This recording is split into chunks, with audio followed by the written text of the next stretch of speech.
Hello, and a very warm welcome to Lama Live. At Tara Mandala, we are committed to being a welcoming, open, and safe community for practitioners and students of every culture and race, religion, gender, sexuality, age, ability, and circumstance. I'm Dr. Jean Carroll, and I'm joining you live from Sussex, England.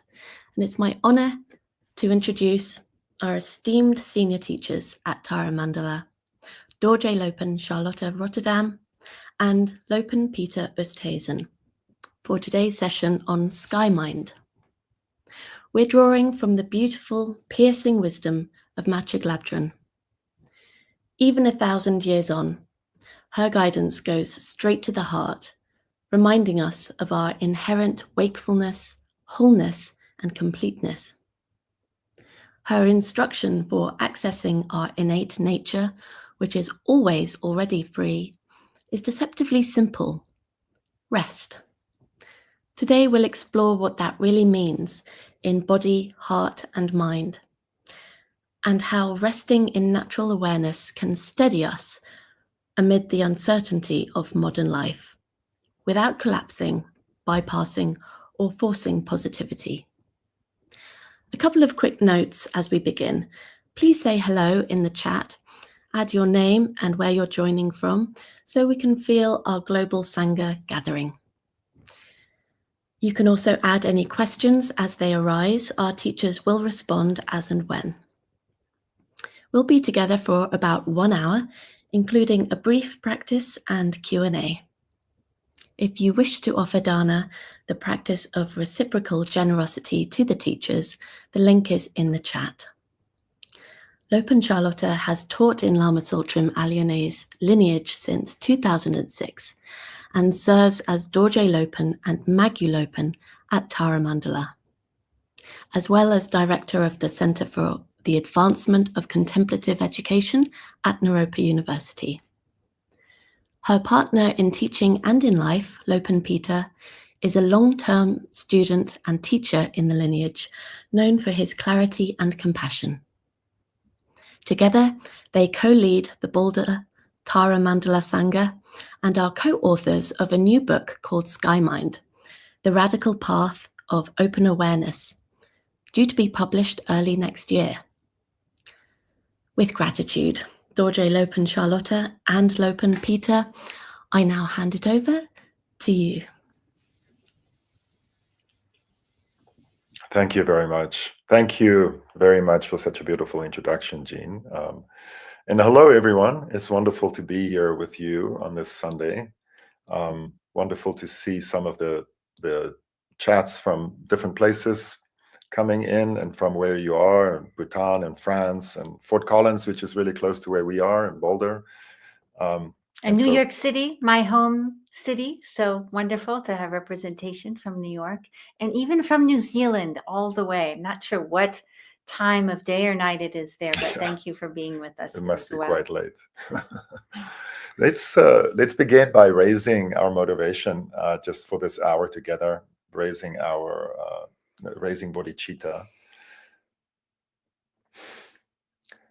And this is always just a good opportunity to just really become fully present in this moment and just to let go of any preoccupations or distractions and just rest in the simple moment together in this global network. And raise the motivation that we're doing all of this work, all of our learning, not just for our own benefit, but really for the benefit of all beings everywhere. Emaho. Thank you. So we wanted to begin by telling you a little bit of how we came to this work, Skymind, and we'll be sharing some teachings around what that really means. But the origins of this initial inspiration, we'd been obviously studying Machig Labdrön's teachings for a long time, together with Lama Tsultrim from Lama Tsultrim. And I teach every fall semester, currently also at Naropa University, a course for students getting their master's in divinity. And there's a course on mind training that I teach. And the mind training, or Lojong teachings, originate from 11th century Tibet, going back to a teacher, an Indian teacher named Atisha, who brought these teachings, Lojong teachings, to Tibet. And the beauty of the Lojong teachings, or mind training, they're called, is that they are these very pith, what are often called slogans. So it's really just a phrase: be grateful to everyone. For example, that are designed to point us to a direct experience of bodhicitta, of the awakened heart mind.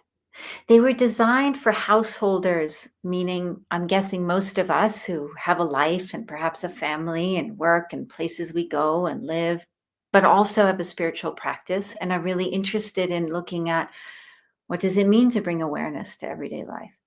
What does it mean to bring compassion to everyday life? How do I really live a good life, not just an outer good life, but an inner good life, an aligned life? Awakened, bodhicitta, right? The Sanskrit word bodhi, awakened, chitta, heart, mind. What is it to live a life with the awakened heart, mind? And these slogans, these pith instructions, were designed for householders because they were so short and so direct, to remind us of bodhicitta, of the awakened heart mind within each of us, and really to be taken on the road, so to speak, right? You don't need to carry a massive tome with you or sit down for an hours of practice. You could actually just remember, be grateful to everyone. And what does that, how does that view, how does that instruction change how I perceive the situation, particularly if it's difficult? So I love these teachings because they are so direct, in a way simple in their precision and cutting through. And so I was inspired because we'd been reading Machig's work and studying her work. And one night I had this vision. I was like, what if we draw from Machig's original texts, which we now have available to us also in English through the translation Sarah Harding did? What if we look at some of Machig's verses, her writings, as kind of pith instructions, arrow-like instructions? And so Machig, this is interesting. This was really a ripe time in that part of the world. The 11th century, it was also the time that Machig lived in Tibet, right? Generally, her dates are somewhere around 1055 to 1153, generally. But so this time, and that was, remember, when Atisha brought the Lojong teachings to Tibet, was a really vibrant time. So I find that interesting, that overlap as well. But so with Machig's verses, as we went through reading her work, the image that often comes to me is that her teachings are like rainbow arrows. The arrow quality is that they have this precision, this directness, like when an arrow just flies and it hits its mark, absolutely, right? There's not a lot of sideways movement, a lot of detours. It's just direct. Pith, we say sometimes. And what is she pointing to? She's really pointing to the nature of mind. She's pointing to our natural state. What is our truest nature? What is the ground of being? What is that which holds everything in our experience? Within our own minds, within our hearts, within our bodies, within what we might call the world. What is that? What is that ground of being? What is the ground of our awareness? What is that true nature? And so her teachings and these pith instructions are like arrows, but I call them rainbow arrows because they point to something that is not concrete. right? It's not like a dartboard where the dart hits something and gets stuck and either you're on or you're off mark. It's like an arrow that points absolutely, but it's made of rainbow light. So it itself dissolves. What it points to is nothing we can hold on to in the way that we tend to want to hold on to things. And yet it points absolutely to the very heart of our being. So our work on Skymind is taking Machig's teachings and these pith instructions, these rainbow arrows, and sharing them. This is what our book is about. And we have an upcoming course that starts on December 12th. It's an 8-week course. Please join us for that. That's always a lot of fun and beauty to do that together. And so what we do is we take certain verses, week by week, and we really contemplate them. And what does this evoke in my own life? How do I, I often suggest write it on a little piece of paper and put it on your bathroom mirror. So first thing in the morning, there you see, since there is no path to traverse, rest in the basic ground, noble child. What does this mean? Since there is no path to traverse. This is one of the verses we use. So in the course, just to finish that, we look at various verses, what the meaning is, what is Machig pointing to, and then how do we apply that in our everyday life, right? That's really, how do I live this? What does it mean for how I am in the world? When I'm moved, when I'm struck by something I'm hearing on the radio or in the news, or by a difficult interaction I have, or the suffering and pain that are part of life. How do these support me? What do they point to? So they're very potent, and we'll share some of these verses. I just shared one right now, but we'll share some of these verses today as well. And it's what we do in the course. It's also in our book, and we're very excited. We just announced this at our Skymind Sangha on Friday for the first time, that the book Skymind, which is the entire book is on Machig's verses as a way of understanding and grounding them in our everyday life and this relationship to our true nature. What does that really mean as we move through life?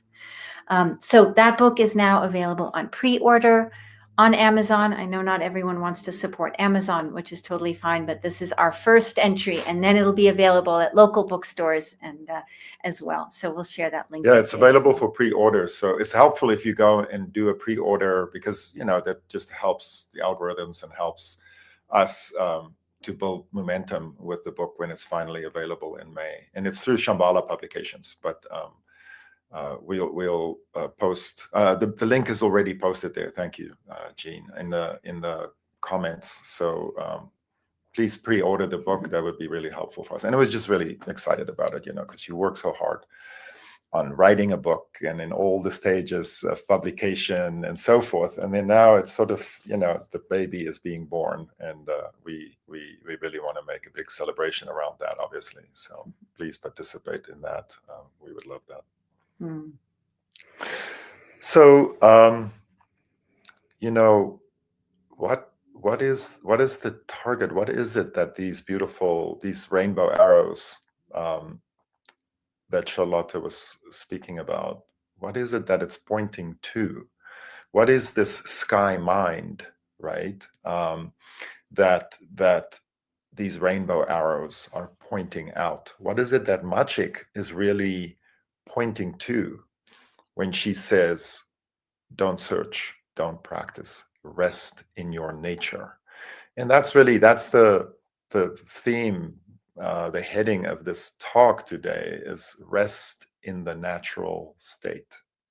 Rest in the natural state.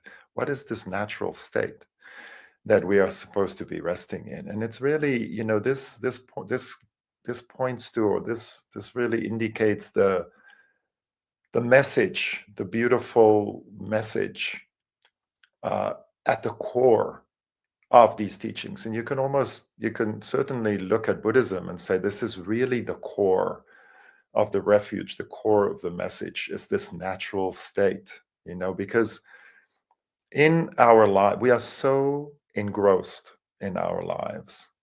It's so compelling, the reality that we are in, and it's seemingly consistent, right? We wake up every morning in the same world, and our life continues episode after episode without a break in that continuity, any obvious break, except, of course, going to bed at night and sleeping and going, and we don't even know exactly where we go, and then we back next day. But that continuity of our waking life is so compelling and so engrossing. And so if we talk about something that we can take refuge in that is beyond the vicissitudes and the challenges and the drama of everyday life, that's really what we're looking for when we talk about spiritual life and so forth. What is it that existed before we were born and that will exist after we die, but that is also part of our nature? And this is this idea, right? This is this ground of being, this vast sky-like nature of our minds, this ground of being that is really luminous, non-dual awareness out of which all phenomena arise. All phenomena, including ourselves, arise out of this ground, this luminous ground of being, into manifestation in every moment of waking life. And then yet, of course, we feel separate from it because of this dynamic of duality. This, our awareness is reflected through this lens of the self. And we experience ourselves, we reify, we rally under this banner of the self, and we perceive the rest of phenomena that is arising out of that same ground of evenness. We perceive it as being outside of ourselves, and then we get into relationship with it, and that's the beginning of our lives and the challenges and the striving and the heartache and the beauty and so forth. And it's wonderful, but it also sometimes gets challenging and tiring, and we want to see is there something beyond this day to day, right? And this is really, the answer to that is yes, absolutely. This is the ground of being, which is our very own true nature, our very own primordial nature. That is the natural state that Machig is talking about. And when she says, don't search, don't practice, rest in your nature, that is that nature that she says. Now, of course, we will keep searching and we'll keep practicing. But she's saying the essence, the pith instruction is rest in your nature. And that nature is really this luminous ground of being that is really the nature of all things.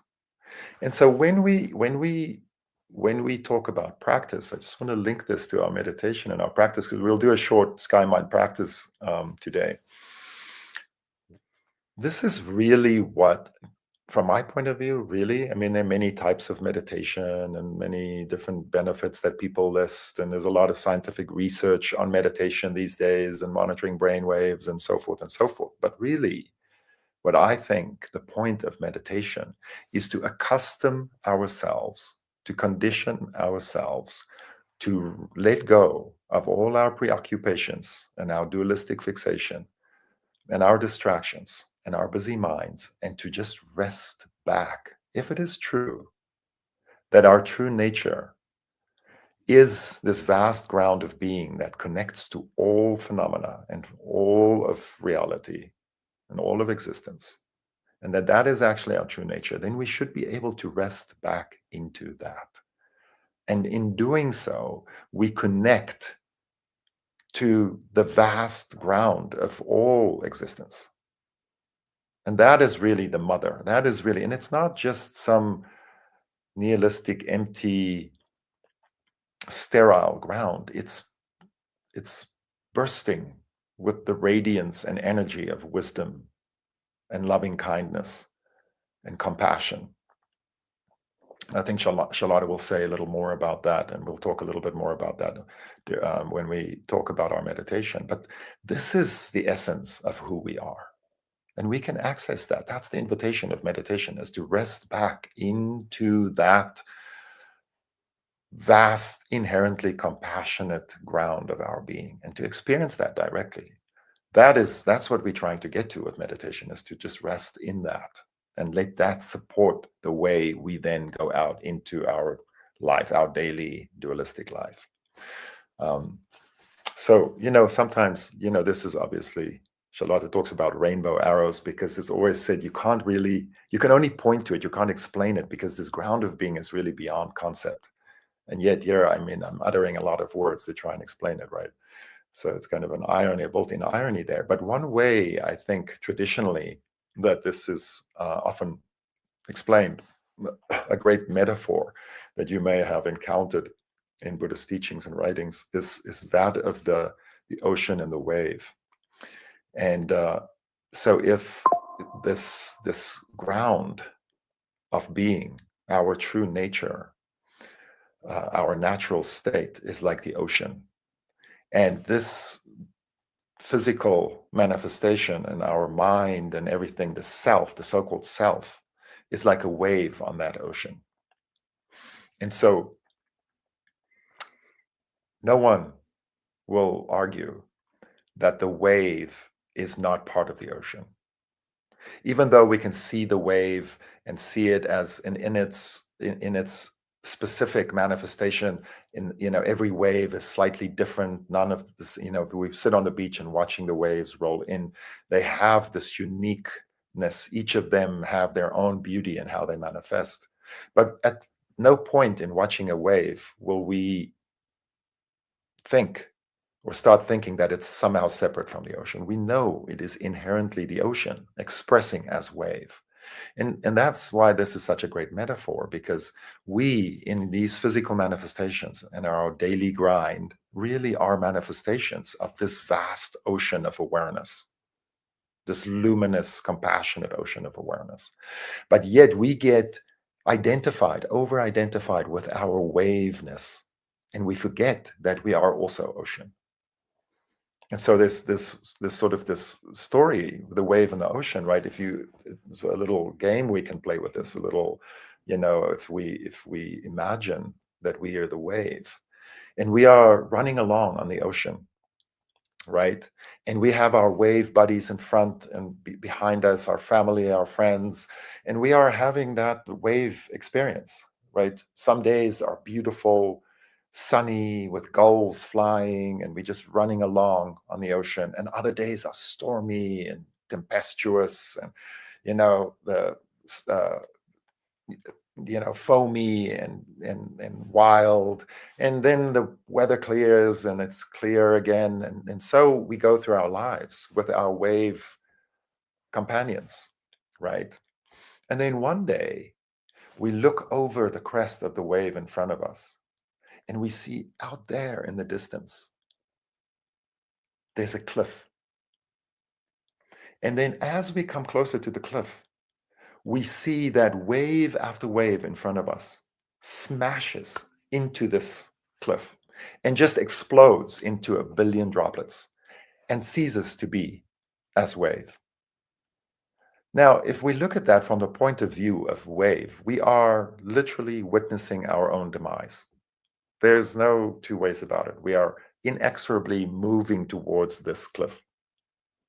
And we can see what happens to the waves, and each of them successively smashes into the black rock wall of the cliffs. And so we are correct. We are actually witnessing our own demise. And, we may go into trying to duck out of it, reverse the motion of the ocean, and try and get out of this dramatic death against the cliff. But really, from the point, if we are only wave in that moment, then it's extremely vexing, because everything that we know, everything that we are, is going to cease to exist. And we are correct. But if we can remember in that moment, if someone can whisper in our ear and says, "You are ocean," from the point of view of ocean, if we look from the point of view of ocean at waves crashing in cliffs, running out on beaches all around the world, from the point of view of the ocean, it's just beautiful. It's what ocean does. There's just beauty in these waves, the dynamic action of these waves washing, and there's no demise of anything. The waves wash out and they flow back. They smash against the cliff and those droplets go back in the ocean. We all remain as ocean.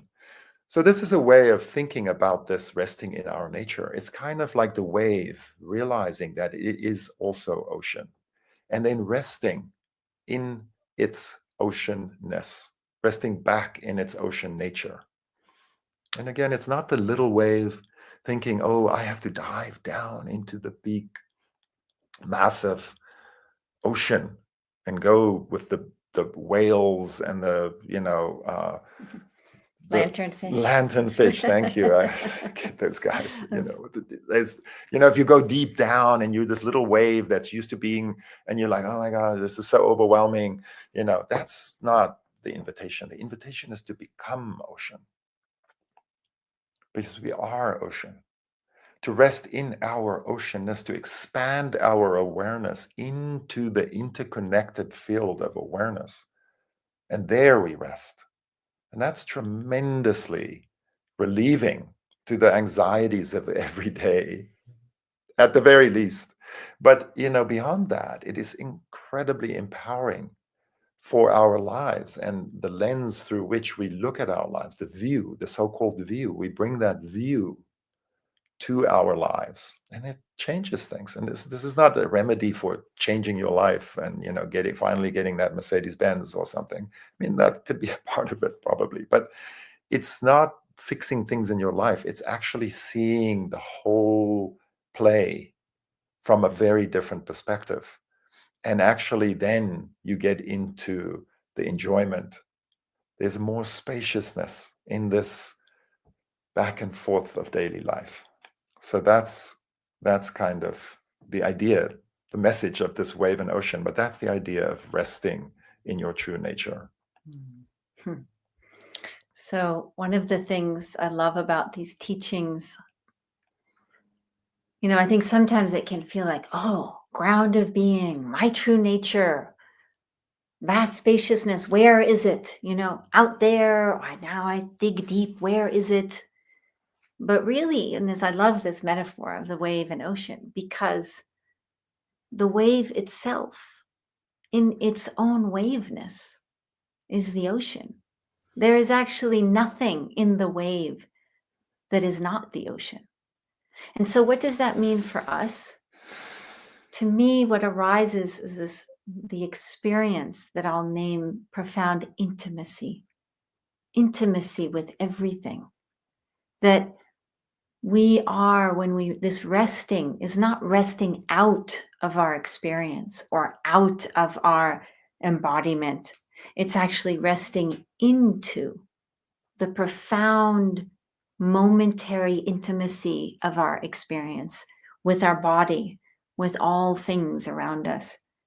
There was a chat, I think the very first hello from New Zealand talked about resting in the sounds of nature. And and Mother Earth, yes. And that sense of, I think when we relax into the way Machig is talking about, resting into the ground of being, what it attunes us to is actually our love affair with the world, the way we can hear the sound of a bird, the song of a bird, the way we can feel the warmth of the sun on our skin. It's actually very simple in some ways. It's very intimate. It's very direct in experiencing, right? If you say to the wave, be an ocean, what does the wave have to do? Feel into its waterness. Feel into what it is made of. And it is made of that vastness that we call ocean. We are made of that luminous, spacious ground of being. And we can feel it in our bodies. We can feel it in our heart. And we can feel the quality of spacious openness of our mind. And so this is not about going somewhere else. This is, to me, such a beautiful invitation. It's not about going somewhere else, becoming something else, figuring something else out. but actually about becoming closer, more intimate with exactly who and what you are, with what is everywhere. The isness of life, of this moment. And it's always accessible, right? The wave never stops being the ocean. We never stop being our true nature. We never leave the ground of being. Even though, of course, we feel like we are separate very much. And that's probably, that's part of the most common manifestation of our neuroses, is we feel lonely, we feel depressed, we feel separated from, we feel overwhelmed by, because we feel separate from that ground, from the ocean. And then we have to maintain ourselves in the face of everything out there. But really, we are completely inherently connected to everything. But also, like we don't have to change the wave. We don't have to become anything different. The wave is perfect in its manifestation. So that also means we have to accept our own neuroses, because that's also part of the ocean. Our own shadow, right?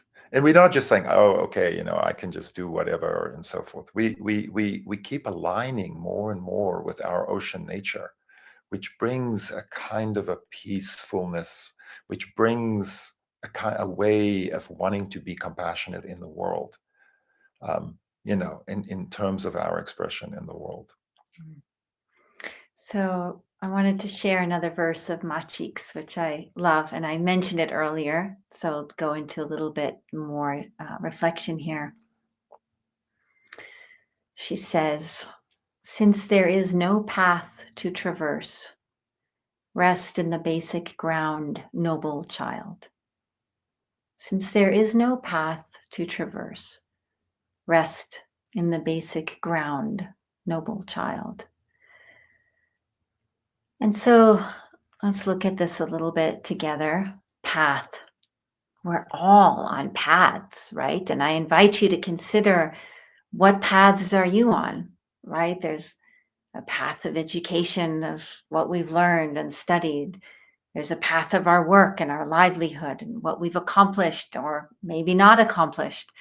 There's a path of our friendships, relationships, perhaps partnerships, intimate relationships. That is also a path. There's a spiritual path, right? In some ways, I'm guessing all of us who have found ourselves in this particular circle right now are interested in a spiritual path, right? On some deepening of understanding, of living into these bigger questions of what it means to be alive, what it means to live with an open heart, right? So it's also a path quality. So paths are wonderful. It's really what our life is made of, right? From birth to death and all the threads of our paths. So why is she saying, since there is no path to traverse? What does that mean? And I think here what she's getting to, again, is this like deepest level of who and what we really are. Or we might say our wholeness, our already completed nature.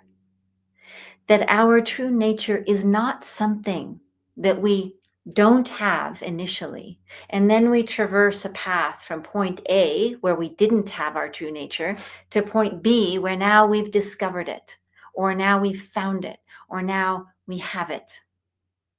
Right? One of the analogies here, it's often used, you might have heard this, the metaphor of seeing one's original face, like seeing your true nature. And someone says, okay, go see your original face. And then you're like, oh my goodness, I have to find my original face, right? And they're like looking around, where's my original face? Maybe if I read more books, then I'll find my original face. You go travel all the world and you try on different costumes and ask people, where's my original face? It's not to be found in that way, right? If anything, it might be that the end of all your searching, you just sit down by a lake and you look in the water, and there's your reflection, your original face, that which you have always already been, which here, the way Machig describes it in this tradition, is your original wholeness, your basic goodness, which we are born with, which is the very nature of who we are.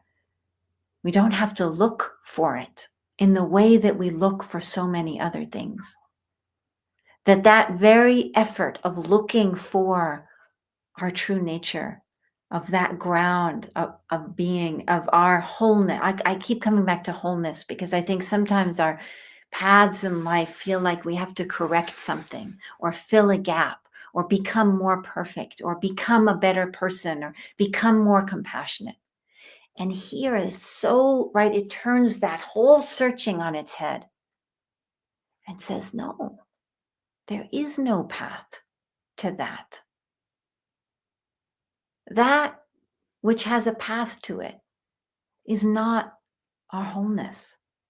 That wholeness was already, always there. That doesn't mean that we stop going on paths. It doesn't mean we stop learning, that we don't try to work on issues in our life. But maybe the way in which we approach that becomes a little different.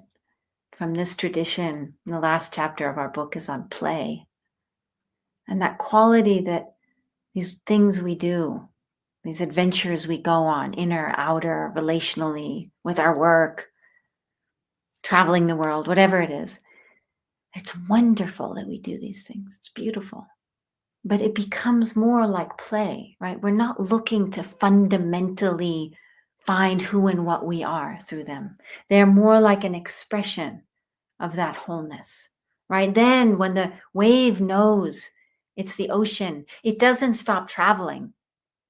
In fact, it is still traveling towards that cliff, but perhaps when it hits that cliff, it says, I get to be 1,000 droplets. And for a moment, I get to fly into the sky with those gulls. I get to be rainbow light before I return back into the sea.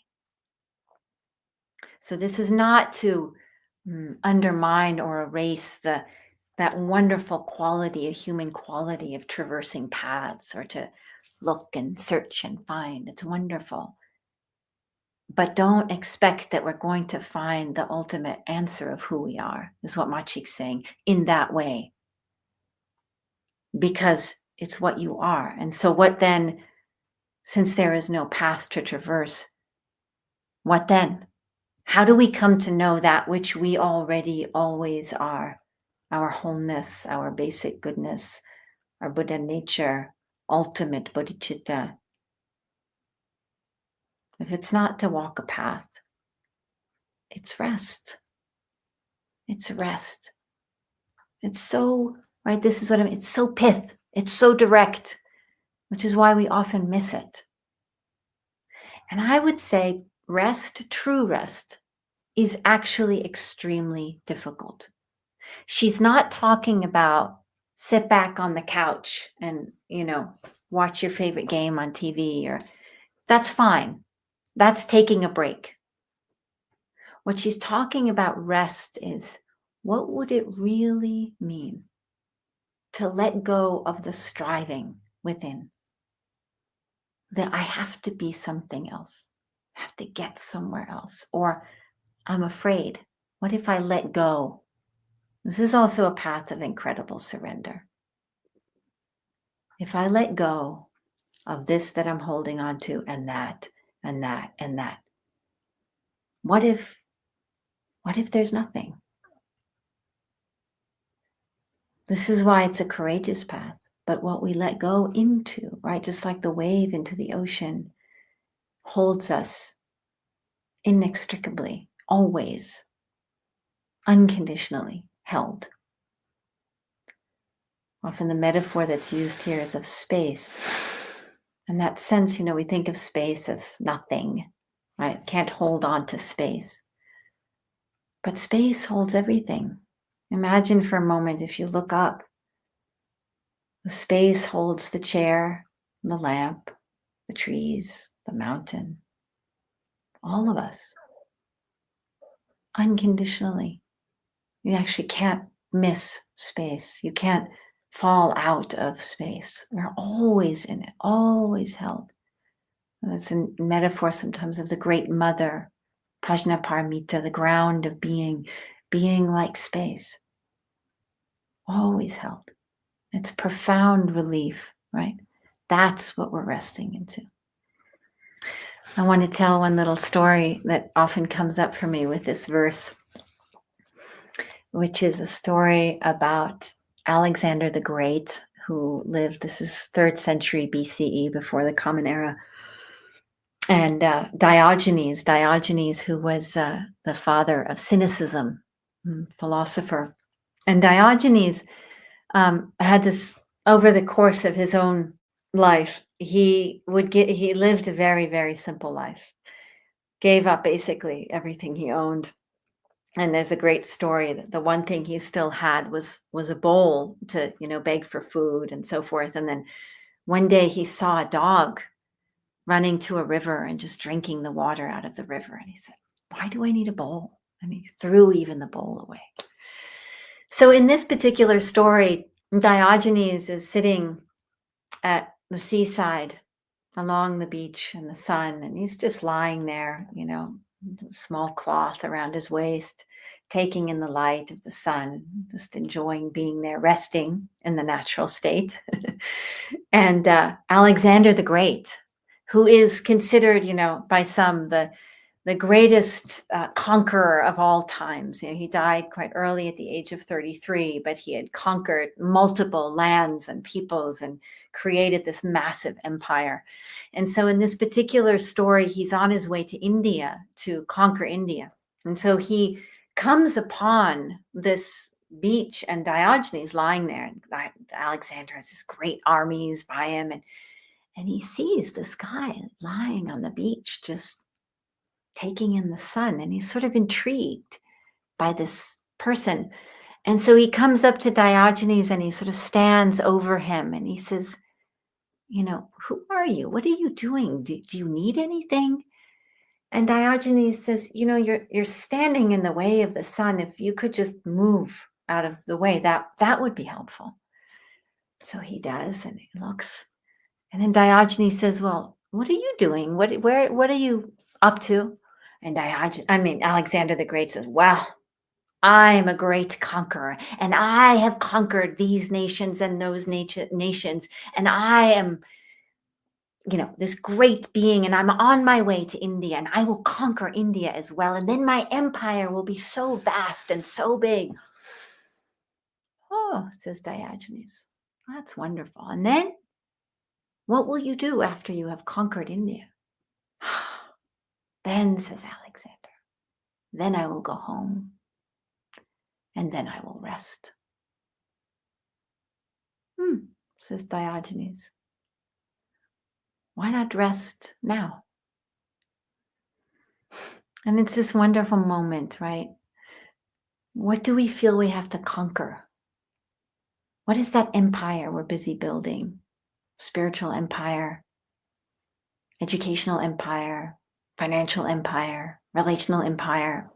We all have our mini empires we're busy building, things we're trying to conquer. And then we're going to get home and rest, right? Then we'll be complete. Now, the story, poignantly, is that in that travel home from India, Alexander actually died. He never made it home, right? So what are we putting off? And here, so Machig says, since there is no path to traverse, there's no empire to conquer, rest in the basic ground now. Noble child. This is wonderful. I love that she ends with this. Noble child. It's like we are the children of the great mother of being, children of the ground of being. We are the wave of the great mother of the ocean. And we're noble already, inherently, not because we've conquered anything. And that's what the invitation is to rest into. See, the comments, just so you know, we're seeing the comments. So see old friends and students, Oshikan and Terry and so forth. And so thank you for the comments. It's nice to see all of you. Yeah, so we keep talking about this resting, right? Rest in your nature, and in the story of Alexander. So maybe we do a little bit of that. Maybe we talk a little bit about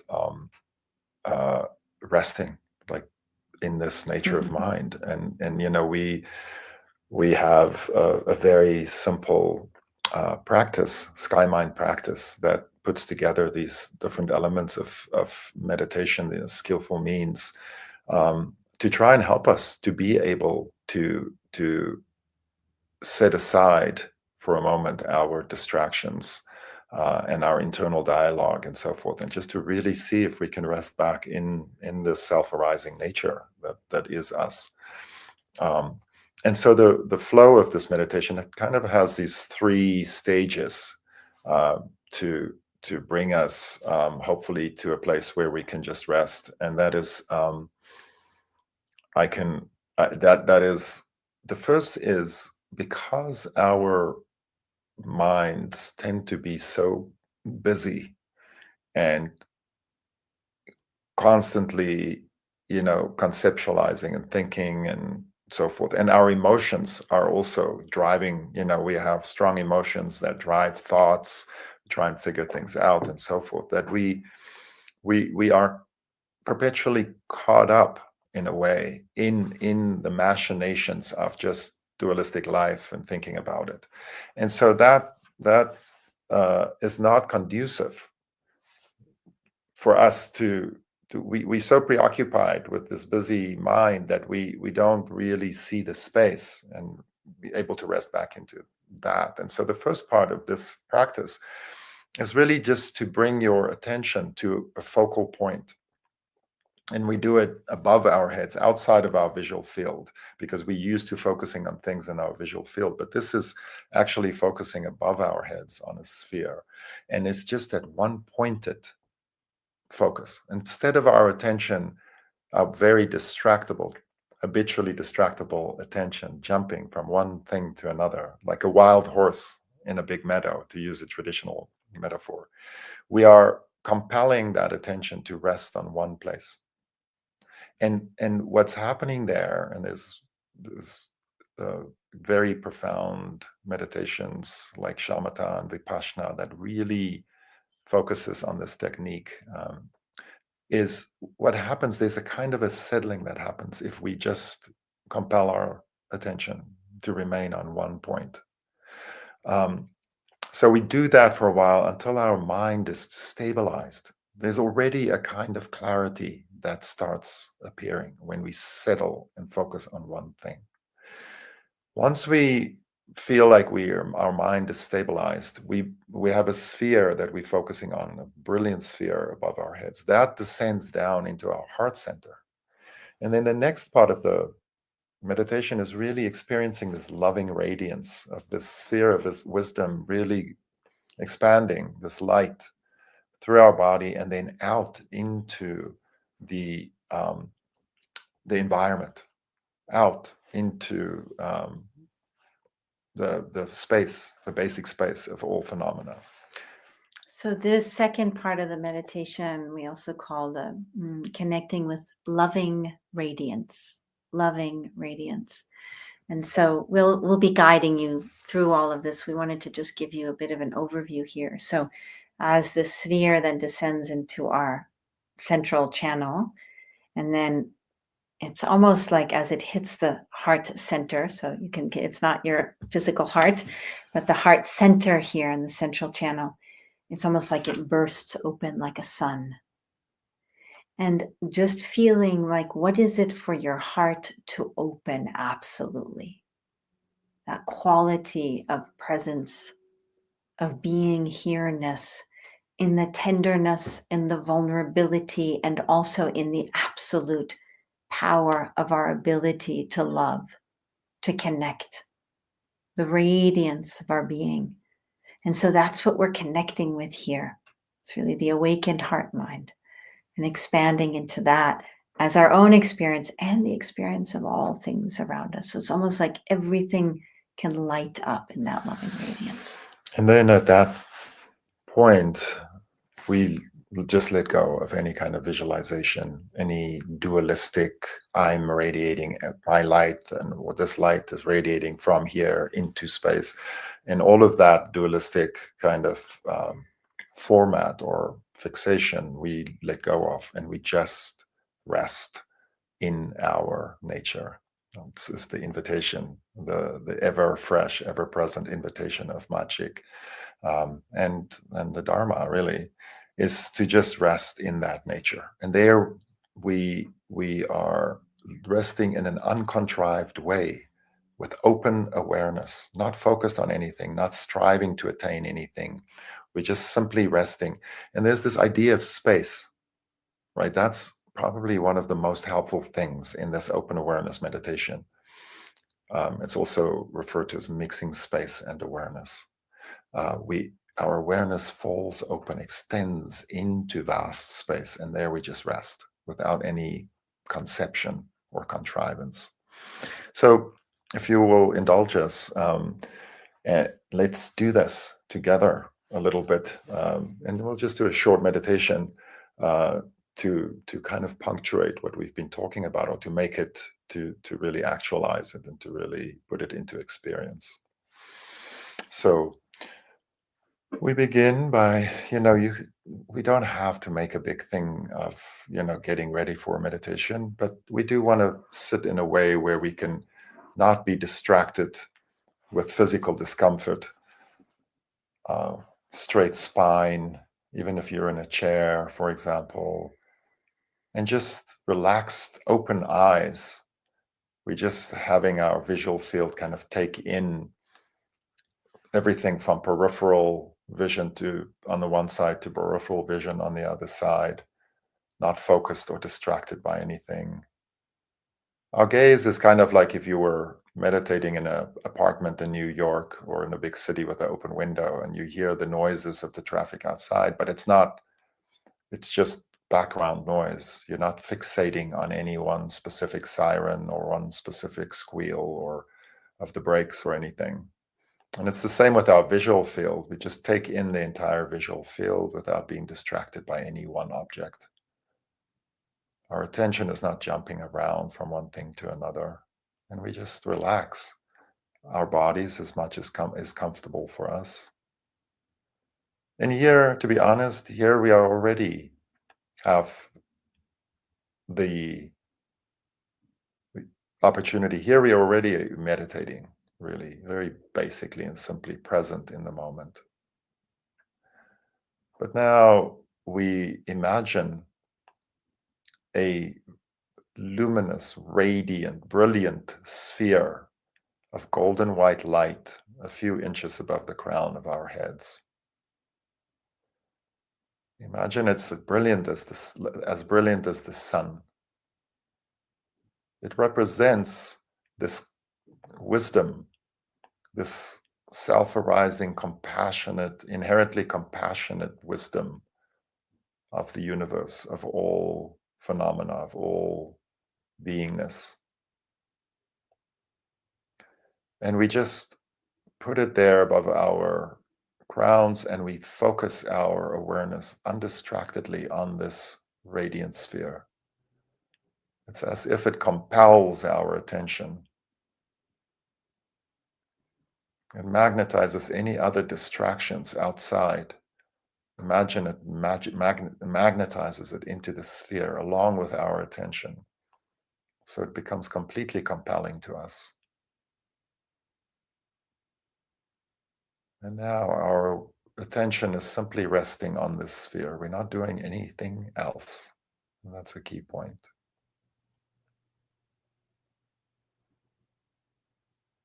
Now, if you're able to do this, you may experience a kind of a settling that happens.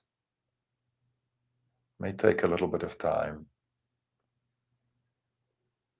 It can also be a kind of a relief, like, oh my gosh, I don't have to play the game of wild mind running around, fixating on different things and jumping around like that wild horse in the meadow.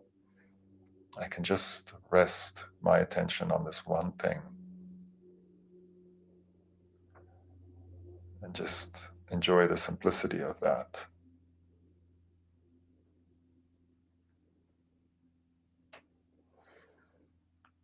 And now once your mind is stabilized, and maybe one could in general rest longer here, but since this is a short meditation,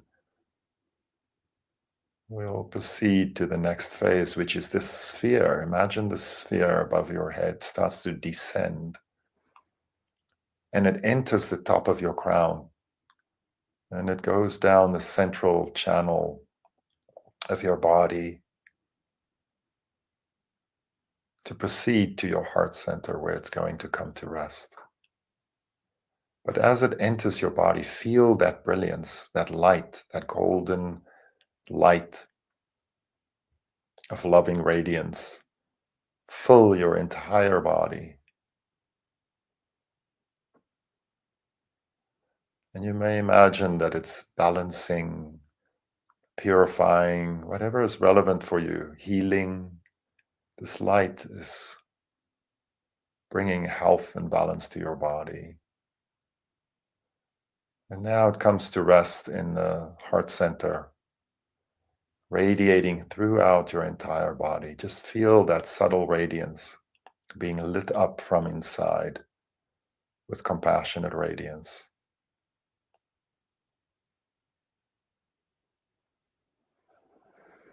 And then imagine this light shining out beyond the boundaries of the habitual boundaries of your body, out into space around you. And you may imagine that all phenomena turns into rainbow light, as if you can see its true nature, its luminous essence, the luminous awareness that it consists of. And just rest here, radiating in this way, mixing your awareness with the awareness of all phenomena, the ground of all phenomena.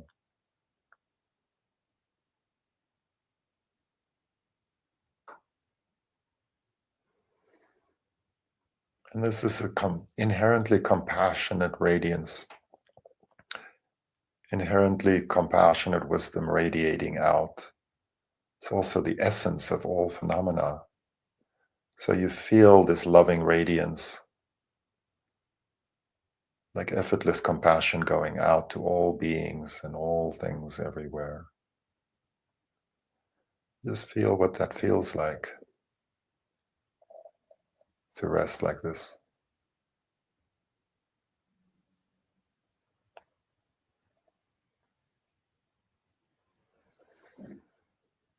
And then finally, let go into that vast space and let your awareness fall open or remain open and just rest in an uncontrived manner in this vast space of awareness. There's nothing to do, nothing to imagine, nothing to accomplish. Just resting.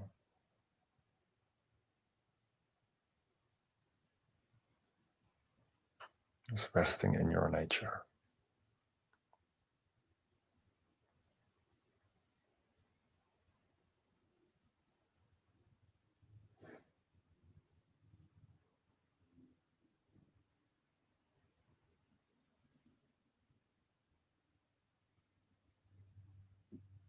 Vast, open, luminous, uninterrupted,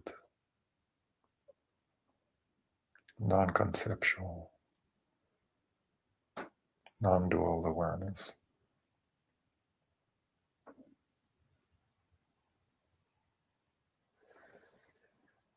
And now imagine that light that went out initially from our heart center dissolving back into our bodies. So our body is again filled with this golden white light, this radiance, loving radiance. And then our body dissolves into the sphere in our heart.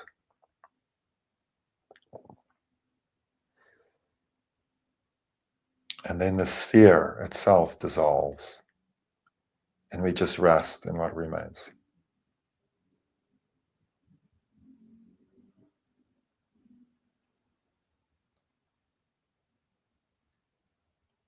Again, this vast open space of awareness.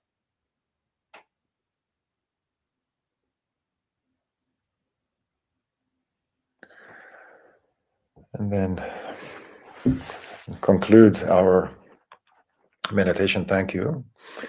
And also concludes our little presentation or time together with all of you. Thank you so much for your attention, and for your participation, for being here and listening. That's how these teachings work. You as listener bring forth the teachings. So, we would be silly to be sitting here doing this ourselves without anyone participating and forming that polarity that brings forth the teachings and turns the wheel of the Dharma. So thank you very much for your part in that. We really appreciate you. Thank you so much. And this one note, I think we led a meditation, we're like, oh, this is a practice, but really the beauty is, right, and from these teachings, that's always where we are. Our practice is just a reminder, but now tap into that openness of awareness, that ground, in whatever way you experienced it, as you get up and move through your life or go into the night, as the case may be. And I can feel there's this intimacy that I feel with all of you, closeness, right? That we are so not separate ever. Within and in that space, we can actually know that, feel that. Go ahead. No, I saw a question and it's a very short answer. Yes, go ahead. How does Skymind relate to Mahamudra's resting in mind meditation? It's really that resting in the nature of mind is the same. So different meditations bring us to that. And yes, it's basically the same thing as resting in mind.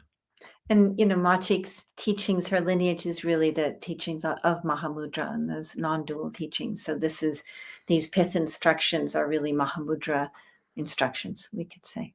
Couple more things before we let you go. We want to invite you on November 30th. We are hosting Lama Lounge, which is a more intimate setting where we get to be together and discussion, sharing, and our topic is the path of relationship. And we'll be sharing from, just getting a little nervous. It's from our own life and what the path of relationship, whether that's in partnership or relationship in general between human beings, which we are always in, how that really serves as a ground of practice as well. An incredible practice in all ways. And then also, that's coming up pretty soon. So we're going to work very hard on improving our relationship before we show up there. That's good to hear. Everyone heard you. You've got witnesses. And then we also want to invite you to, we have a collective demon feeding workshop in mid-December, 13 through 15, or 13 and 14, I think, Saturday, Sunday. Yeah. And so this is the work, right? This comes out of Machig's work as well, the Chö practice of turning towards the difficulty, right? Because in this total intimacy that we were talking about, in that ground of being, right? Everything's a part of it. Yeah. You can't get rid of anything. So all your neuroses are all those also there, all your demons, and so the demons that show up collectively in the world, right? So we're working with those collective demons, like, gender politics, period, environmental issues of degradation, that kind of thing. So we're going to be talking about how you can use the Feeding Your Demons methodology, that profoundly helpful method, and apply it to larger demons that's transpersonal. So we hope to see you soon, and please come to our Skymind course. We'd love to and really pre-order dive our in, book. And have that time with you. So thank you all. Thank you very much. Much love, many blessings. Oh, we didn't dedicate. We have to dedicate. Oh, Gee, sorry. Can we go back? We can be with you. Yeah, stay with us. We'll just dedicate the night. So we'll just take a moment. Whatever goodness you've touched into in this time in yourself and in this space together, we dedicate that to the benefit of all beings everywhere. Thank you. Thank you so much, Lopön Lars, for your beautiful and clear sharing. As was said in the comments, there's a lot of gratitude and appreciation for your depth and wisdom. So thank you from all of us. Thank you. And thank you at home for being here and for being part of our Sangha. Before we close, a quick reminder of the opportunities we have coming up to go deeper. 2 weeks today, we have Lama Lounge with Lopön Charlotte and Lopön Pieter on November 30th at 9 a.m. Pacific. They'll be sharing their wisdom and personal reflections on the Dharmic path of relationship, followed by an intimate Q&A where you can bring your questions about relationship or any aspect of the path that's alive for you right now. This is a special gathering for our Sustaining Sangha community. If you're not already a member, please visit our website to join and be part of this monthly gathering. And starting 12th December is their 8-week program, Skymind, Machig Labdrön and Open Awareness. And on the weekend of 13th and 14th of December, they will be leading the collective demon feeding workshop alongside Lama Tsoldrim. This is for Feeding Your Demons and Kapala 1 graduates. Full details and registration are on our website. And finally, a date for your diaries. We are excited to announce this just in from Lama Tsoldrim, who has confirmed she will be teaching a brand new program as requested by our Sangha called Song of the Vajra. That will be online February 20th to 22nd. Further details on that next time round. And you're invited to offer dana to Lopön's Charlotte and Peter via the link in the chat. And follow Tara Mandala on our socials and catch past Lama Live episodes on YouTube. Our next Lama Live is December 14th, and we look forward to seeing you then. Goodbye.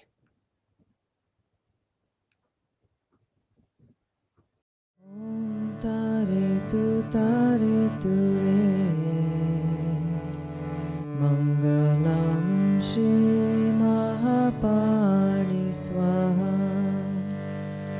Om Tare Tu Re. Mangalam Shri Mahapani Swaha. Om Tare Tu Re. Mangalam Shri Mahapani Swaha. Om Tare Tu Re.